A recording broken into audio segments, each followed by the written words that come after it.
Hey y'all, welcome to my channel. I'm Joy Elizabeth and I come on here and do embroidery videos with you. Today I'm doing something a little bit different and I'm taking you to the store with me. I've got to pick out a tree skirt for my Christmas tree and then I'm going to embroider it, so come along.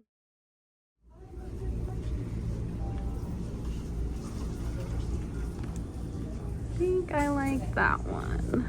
How am I going to get that down? All right. I've got some help getting it down, but I think this is the one. Okay, we're home from Hobby Lobby. I have the tree skirt out and I have the design that I'm going to do on this. I think this is gonna look super cute. But yeah, I'm a little bit slow right now. I don't know if y'all are slow this season, but I am just kind of, I'm taking this season slow anyways. I think I'm not really trying to push for a lot of extra orders, but definitely am not doing a lot of Christmas stuff yet. Of course, Thanksgiving is just next week, so maybe things will pick up a bit after that. But for now, I am taking advantage of this time and I am going to do some personal projects. So today I've got a tree skirt that I'm going to be embroidering for my Christmas tree. I have a party this Friday with some girls coming over to decorate some ornaments, so this is going to be perfect. Actually, let me heat up my iron and I'm going to iron this line straight. All right, so instead of moving everything to the ironing board, I'm just going to move the ironing board over here today. So I do this a lot with sweatshirts too when I'm trying to find that center line. Sometimes I'll use tape and draw a crosshair, but I think for today we are just gonna iron this just to give us that crease line so we will be able to find our center easily. Yeah, that'll work. All right.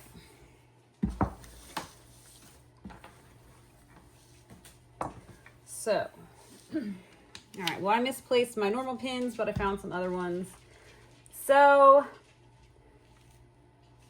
when I went to Hobby Lobby this morning and I was thinking a tree skirt, I was thinking I was going to do the name like right along the edge. You know, like I could curve it, but I'm kind of like in this straight. And I'm thinking it's going to have to be more centered.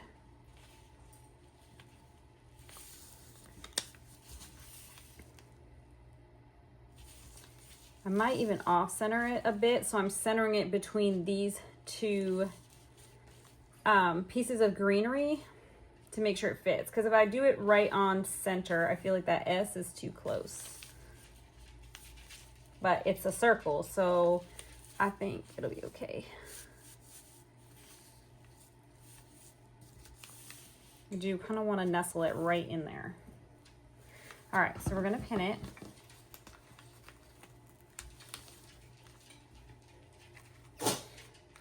I was wanting to do some stockings with y'all, but this is not a good year for me to be getting our family new stockings because we're not even going to be home for Christmas. We'll be traveling. So in the place we're going, my in-laws have stockings for the kids, so I'm not even going to, don't want to invest in something we're not even going to use this year. Bless you. Go lay down. Go on. So, and then I just haven't, like I said, I just haven't gotten a lot of Christmas orders yet. All right, so we're gonna use our Mighty Hoop today, and I believe it'll fit just fine in my 8x13, which y'all know is my favorite Mighty Hoop, and I'm actually gonna use the Hoopmaster as well because I'll be able to position it really straight on that. But yes, let me get that out. Okay, so I pulled my Hoopmaster out, and I just have to change a couple pieces. I was doing some chest logos recently. So what I was saying about the stockings is I've had a few people reach out and say that they wanted to bring me stockings to embroider, and I am still waiting on them. So I'm not sure if they'll actually bring them or when they'll bring them. So I was hoping to do a video with y'all doing stockings, but I don't have any to do yet. But I know that I have one that's very old from like before I really started the YouTube journey. So it's a very, very old embroidery video, and I have since probably changed some of my techniques for embroidering Christmas stockings. So I do want to bring y'all an updated Christmas stocking video. I'm just waiting on having some stockings to actually embroider. So once I get some in, I will definitely be making a video for y'all, and you can stay tuned for that. Okay. So we have our Hoopmaster, we have our design. Now we need to decide on stabilizer. Oh, I did have one of these hoops out already. Okay. Let's see.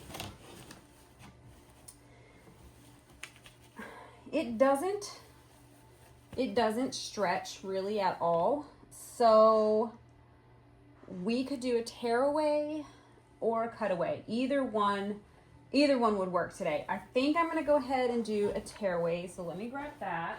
Okay, so this is the tearaway stabilizer that I like to use. I do get it from Amazon. There is a link for it in my description below. I really like the Richwood one. The only thing is it comes in, I think, only a 12-inch roll, and I like the 15-inch roll. So that's why I'm still getting mine from Amazon. But both work great, and if you don't need a 15-inch roll, then I would go with either one, really. The Richwood one's great. I use both of them. Okay, so stabilizer. We have our skirt, and just like just the same way we do a t-shirt, we're gonna position it on here, and we're gonna use you can't really see it probably in the video, but there is those crease lines that I made with my iron.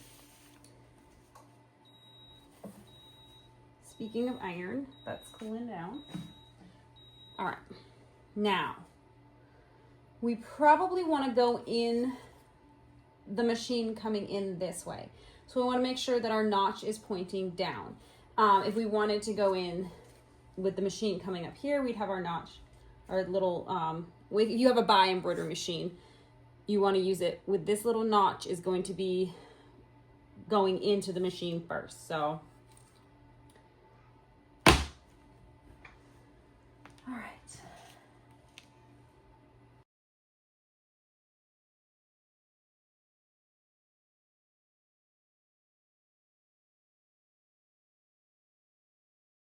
So that is going to be close right there. So actually we're going to bump it over a bit.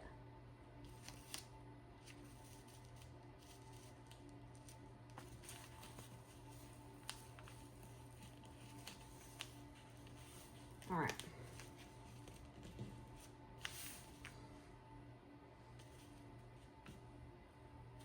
All right, now we just put it on the machine and stitch it out.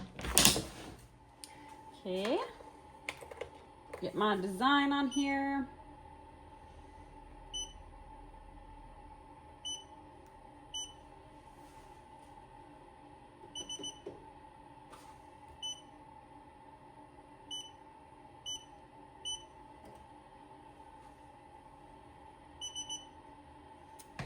All right, it looks like it's just gonna fit in this hoop. I'm just gonna do a trace real quick to get it on needle 1, and I just realized I need to move my arms out. So let me grab the tool for that.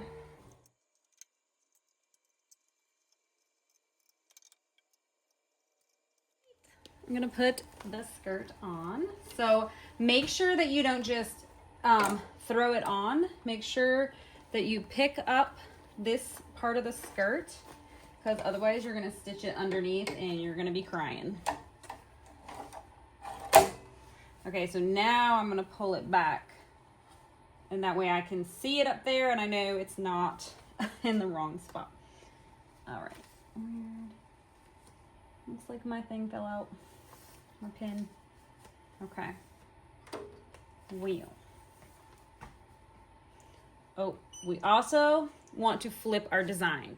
Okay, so to flip the design, what you're gonna do, hold on, let me see one thing.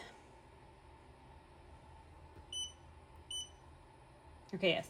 So you want some of these buttons will change after you hit the ready button and you're in the green embroidery mode. Can you see? Okay, down here where the button is, where it's either red or green. When it's green, you're not gonna be able to do this. You want it to be red, you want to be out of embroidery mode. Does that make sense? Hopefully we'll in a second. Okay, so we're gonna go, so you've got in this first section, pattern is where you find all of your patterns. Configure right here is where we're gonna go to flip our design. So it's gonna come up with this angle 0%. You wanna make sure, especially when you're doing writing, that you go to, you hit the right button, okay? Because if I hit the left button, it's gonna switch it backwards. I actually ran into that when I was doing one of my memory bears. I had flipped the bear this way and it looked fine. I wasn't even thinking. And then when it went to start stitching the wording on his tummy, it was stitching them backwards and upside down, or backwards, or just backwards. So I quick stopped it, and without unhooping it, I just ended up stitching the words on my other machine and then skipping that section and putting it back. Because the bear was fine. It was fine in that turning it to the left, but it messed up the wording, so the wording was off. Does that make sense? Anyways, here, let me show you. All right, so I hit twice, 180 degrees, save. It's gonna flip it upside down. Okay, that's what we want. Now, if I went the other way, 180 degrees, it's gonna reverse it, see? So you would not be able to read it. It's backwards. So just when you're doing wording, make sure you flip it the right way so it's legible, okay? All right, little tip there. All right, now save.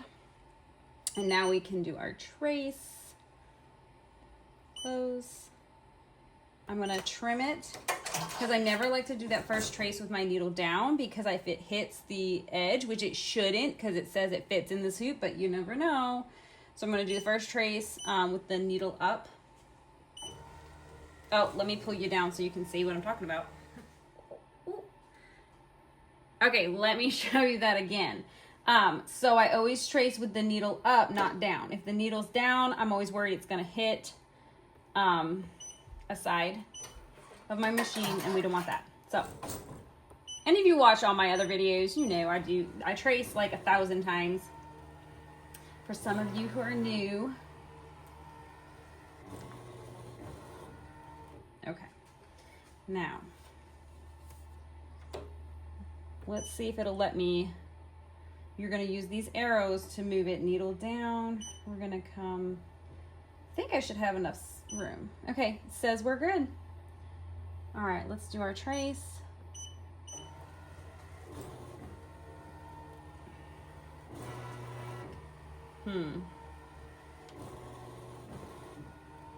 Okay, what I'm gonna do next, sorry, I gotta get this needle.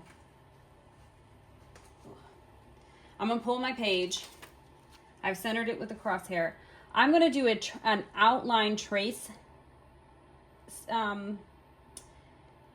because I wanna see if it's gonna go over this greenery, which it looked like it did on the normal trace, but I don't want it to. So if that's the case, I may have to move the whole design up a bit.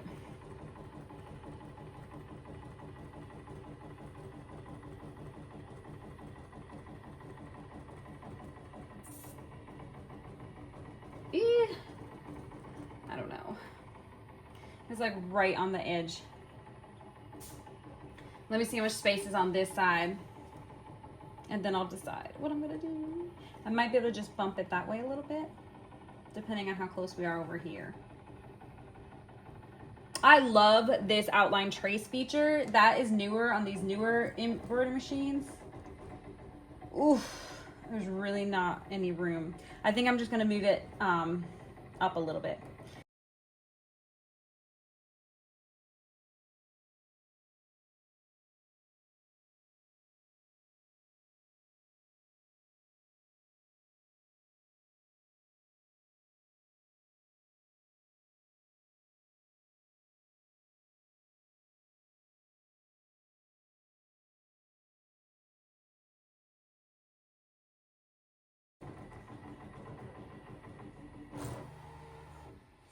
Okay, it's perfect, exactly where I want it to be. I'm just gonna thread my needle and then we are good to go.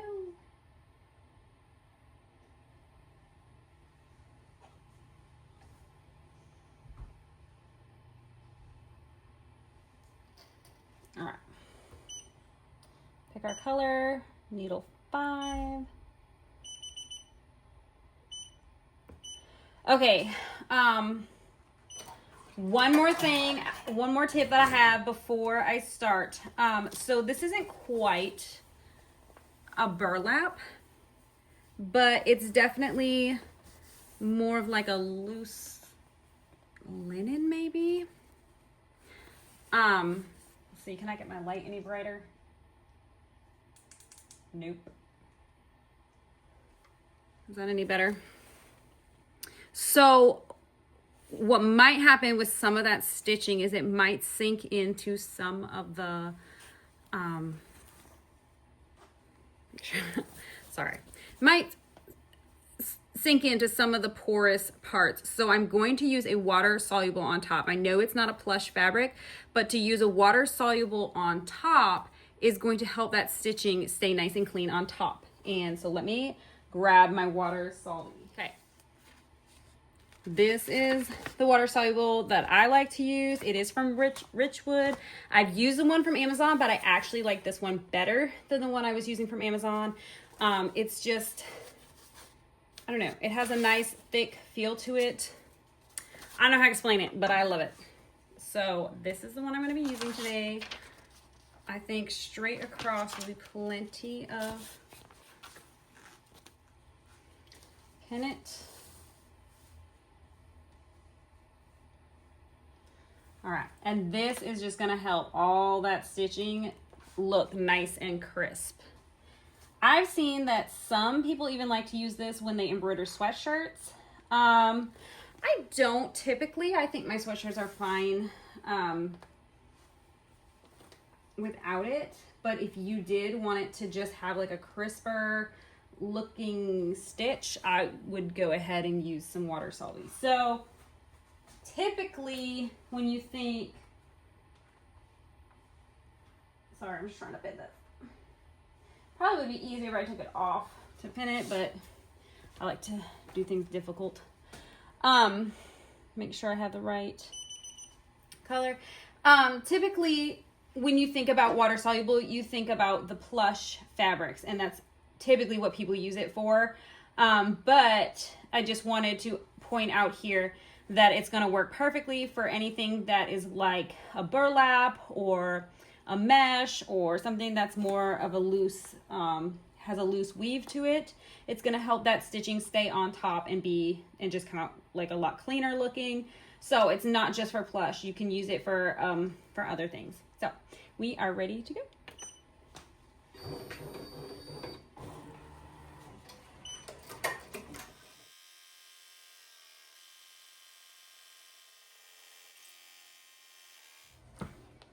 All right, just pulled it off. Oh my goodness, this looks so good. I'm super excited. It looks way better, all stitched out than I even thought it would.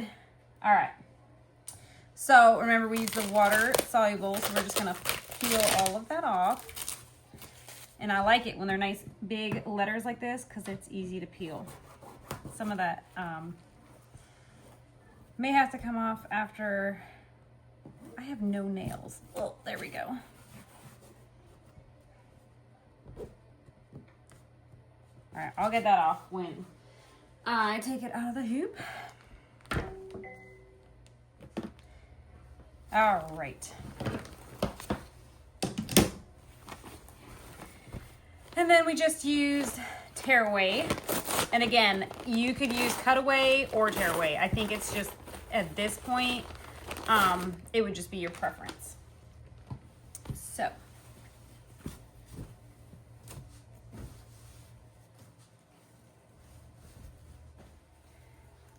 Oh my goodness, I am so excited to put this under my tree. To be completely honest, for the past couple of years, I haven't had really what like I wanted, you know, under my tree. I think one year I just had a blanket kind of like wrapped up. I just had like a blanket wrapped up under there. And then last year I bought a tree collar that I thought I would like from Hobby Lobby. Brought it home. It was way too small. It didn't really fit around my tree. I just kind of like left it open in the back and made it work. But then this year I have 2 trees set up in my house, so the collar went on the smaller tree. And then again, my main tree was just kind of bare. And I knew that I wanted something super special under that tree. So I am really glad that I was able to get this done. Ooh, I'm so excited to get under there. The kids are home today, so you might hear them in the background. But anyways, let me know in the comments, where are you at this Christmas season? Are you absolutely slammed? Are you getting a ton of Christmas orders? Or are you like me where it's just kind of dead right now? So I'm just using the opportunity to do some personal jobs. And of course, like I'm still steady with my normal work. So I'm not really hurting for work. So I'm kind of blessed in that way, that I don't need to like chase after all the Christmas orders. But Thanksgiving is next week, so I'm hoping that it'll pick up here in a little bit. But in the meantime, I'm just enjoying time with my family and being able to focus on some personal things. So thank you guys again for coming along with me, coming out to Hobby Lobby with me, getting this tree skirt done. I'm gonna post a picture here of it under my tree so you can see it all lit up and how cute it's gonna look. I'm so excited. But I'll see you guys in the next video.